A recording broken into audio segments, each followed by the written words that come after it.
കേരളത്തിന്റെ pan India കപ്പൽ നിർമ്മാണശാലയായ Cochin shipyard നടപ്പാക്കാൻ ലക്ഷ്യമിടുന്നത് ഏകദേശം 7,500 കോടി രൂപയുടെ വികസന പദ്ധതികളാണ്.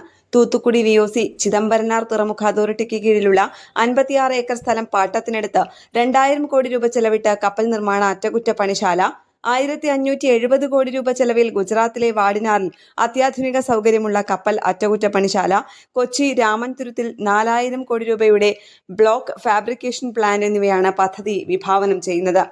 ഇവ എത്രയും വേഗം ആരംഭിക്കാനാണ് കൊച്ചി കപ്പൽശാലയുടെ ഉദ്ദേശം. തമിഴ്നാട്ടിലെ തൂത്തുക്കുടിയിൽ 306 കോടി രൂപ ഒറ്റത്തവണ പാട്ടത്തുക നൽകി സ്ഥലം ഏറ്റെടുക്കാനുള്ള പദ്ധതിയാണ് ഷിപ്പ്യാർഡ് സമർപ്പിച്ചിട്ടുള്ളത്. പ്രാഥമിക ചർച്ചകൾ മാത്രമാണ് നടന്നതെന്ന് ഷിപ്പ്യാർഡ് വൃത്തങ്ങൾ സൂചന നൽകി. CSLന് കർണാടകയിലും ബംഗാളിലും ഷിപ്പ്യാർഡുകളുണ്ട്.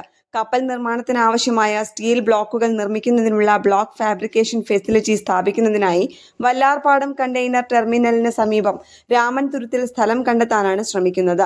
കൊച്ചി ഫോർട്ട് അതോറിറ്റിയുടെ സ്ഥലമാണിപ്പോൾ പരിഗണനയിലുള്ളത്. ഈ പദ്ധതിയുമായി ബന്ധപ്പെട്ട് പ്രാഥമിക ചർച്ചകൾ നടക്കുന്നതേയുള്ളൂ. എന്തായാലും വലിയ വികസന ലക്ഷ്യങ്ങളോടെയാണ് കൊച്ചി കപ്പൽശാല മുന്നോട്ട് പോകുന്നത്. ഇന്ത്യൻ ഗവൺമെന്റിന്റെ പരിപൂർണ സഹകരണവും ഈ പദ്ധതിക്കുണ്ട്.